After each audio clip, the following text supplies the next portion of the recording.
This video is sponsored by Raycon earbuds. If you've been watching the videos here on my channel for a while, you've probably picked up on a peculiar trend that comes up every now and then. No, not that trend. A different one. I'm talking about my tendency to omit Majora's Mask lore from my videos. Like, for my recent Iron Knuckle video, for instance. Towards the end, the fact that there is an Iron Knuckle enemy in the alternate land of Termina from Majora's Mask is completely and verbally dismissed by me. Because I didn't want to have to talk about whether or not Termina is real and connected to Hyrule. And to be honest, it is a pretty messy subject, since most, if not all, of what happens in Majora's Mask seems to either be reset by the end of the game or simply has no effect on the rest of the world and the timeline to come. Unless you count this Majora's Mask in Breath of the Wild, but I don't, and neither should you. The point is, it's pretty easy to say that Termina just doesn't exist because of various reasons. But that's not to say there aren't perfectly valid reasons for Termina's actual existence either. So in this video, I've decided to create a sort of duality theory that's actually going to be two smaller theories that are opposite to each other. I'm going to first prove to you that Termina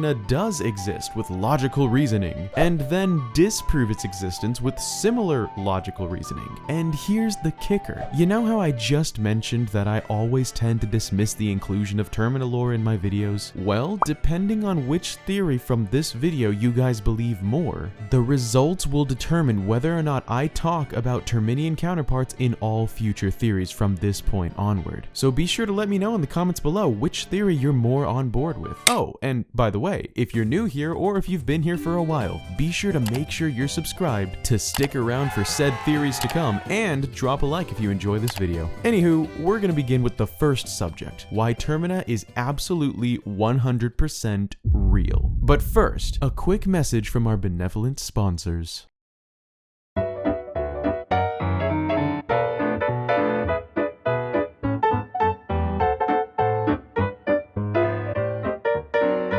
Hey you, what's your name? Are you tired of living with old technology and dealing with wires on your mediocre earbuds? Well, allow me to introduce you to the new Raycon Everyday E25 earbuds. Nothing says modernize your life like their completely wire-free design and new bass-boosting audio quality that sounds every bit as good as other top brands out there, even though the Everyday E25 earbuds start at just half the price. Connect them to any device with seamless Bluetooth pairing and listen for up to 6 hours at a time with their awesome battery life. Yowza! Their cute little charging case comes with 4 complete charges before having to plug it in again. Talk about convenient. So, whether you're working from home, working out, or just catching the latest shows, click the link in the description below or go to www.buyraycon.com/MNB for a whopping 15% off your order. Golly gee whiz! And be sure to choose your favorite color when you're checking out. Oh, cut it out, you silly goose, you know what color is. And now, back to the video. Termina has to be real, right? I mean, in the first place, Link isn't the only individual who enters the mysterious alternate land of Termina through the hole in the tree. His horse, Epona, also appears to have entered Termina, as well as the Skull Kid and Happy Mask Salesman, who both have memories and knowledge of Link's heroic deeds from his past/future self. However, these individuals all exist in the memories of Link himself as well, so the existence of these characters in Termina could be easily dismissed if the argument is made that Termina is a construct of Link's own mind. So we need to look elsewhere for proof. The biggest piece of evidence that most fans and theorists tend to point to for the existence of Termina is at the end of the game, when two very notable things happen. The first of which is, of course, Link returning to the Lost Woods, where he began his journey at the beginning of the game. But this time he's brought with him the gear that he obtained from his adventure in Termina. The mirror shield and sword that you ended the game with can both be seen on his back when he's riding Epona into the sunset? This would of course imply that everything that just happened in the game actually happened outside of Link's own mind. The second and also very proving piece of evidence would be the drawing shown on the tree stump that was obviously drawn by the Skull Kid, not Link. It depicts 4 elements: Link, the Skull Kid, without the mask thankfully, the fairies, and the 4 giants. The reason why we know this was obviously not drawn by Link is that every element of this image is centered around the Skull Kid, not around Link. all characters present are considered the Skull Kid's friends, like both of the fairy siblings or the 4 giants in the background. Link has little to no affiliation with them besides politely asking for them to stop the moon from face smashing the earth. And since this was drawn by the Skull Kid in the Lost Woods outside of Termina, that would mean that not only did the Skull Kid also make it out of Termina, but the events of Majora's Mask were real to him as well. This is definitely pretty solid evidence for Termina's existence, but one final rather large question remains. Just how was Termina created exactly? We know how Hyrule was created, which is by the will and power of the Golden Goddesses. You know, the same ones who left the Triforce behind for the races of humanity to kill each other over. But if Termina is, you know, not Hyrule, did it have a different creator or creators? My answer here may just blow your mind. You ready? Here it goes.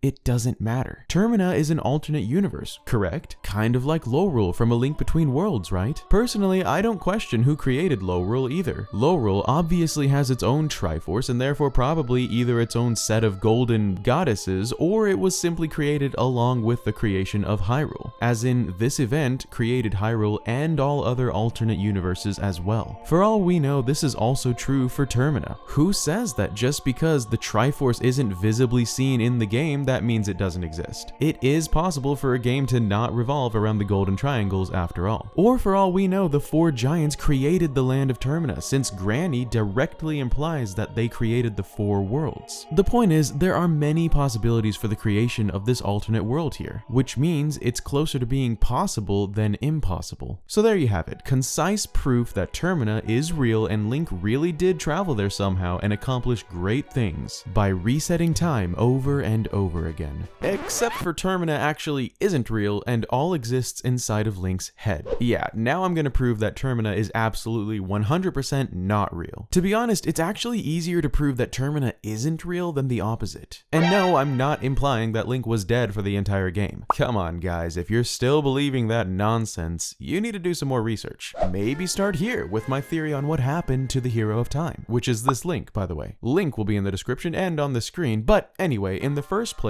the portal makes no sense. It's surreal and feels much more like an out-of-body acid trip or dream than it does an actual trip between worlds. It's easily explainable by saying Link fell off his horse in the woods and hit his head or something and passed out, and this was the dream world that occurred. The before-mentioned proof about Link carrying gear out of Termina at the end of the game and Skull Kid's drawing on a tree stump could also be disproven by simply saying Link didn't come out of his sleep state yet and this was all still a part of the dream, as evidenced by the woods seemingly being endless. And although this is admittedly a completely speculative statement, it can't be proven wrong. In addition to the portal to Termina making no sense being inexplicably inside a tree, just how did Epona get to Termina? Did she fall and land on a flower pod like Link? And why is it that Skull Kid says he got rid of Epona, yet we're just supposed to believe Epona magically showed up at the Romani Ranch later in the game? Did the Skull Kid randomly grow a heart and leave Epona in the safety and care of the ranchers, even though he's actively trying to steal from Link and the Happy Mask Salesman and, you know, destroy the entire world? And speaking of Romani, every character that appears in-game as a parallel to their Hyrulean counterparts could be, again, a result of Link's own mind, since he's seen all of these people before, and it even makes sense since they're each the same yet take on slightly different roles, which normally happens in dreams. Besides the mayor of the city, of course, who is actually a brand new character. But,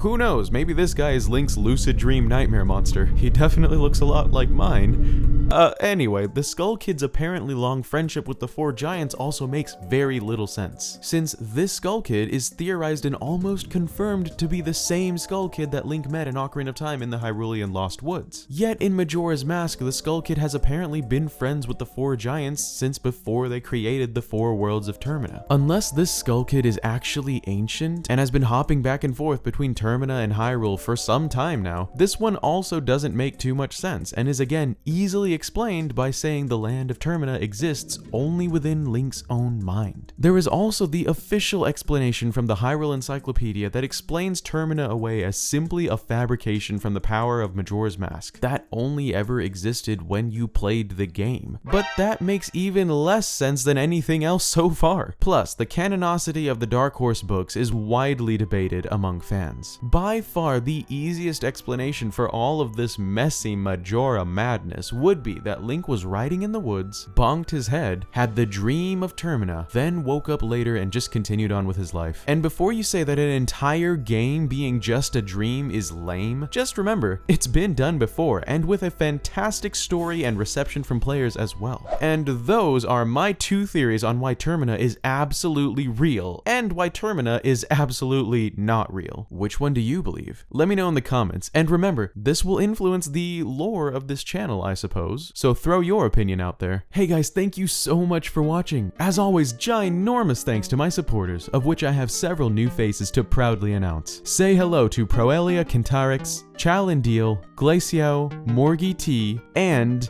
Avotokogogal. Thank you guys so much. I hope you enjoy your benefits. And to those of you watching, if you're interested in getting your name up here at the end of all of my videos and having me butcher the pronunciation of your name publicly for thousands to hear, click that join button right under this video or follow the links in the description below. Also down there are my fabulous social media pages, so come follow me for random whims and thoughts on Twitter. That's all for this one, so I hope you have a great rest of your day. This is MaskedNintendoBandit signing out. Peace!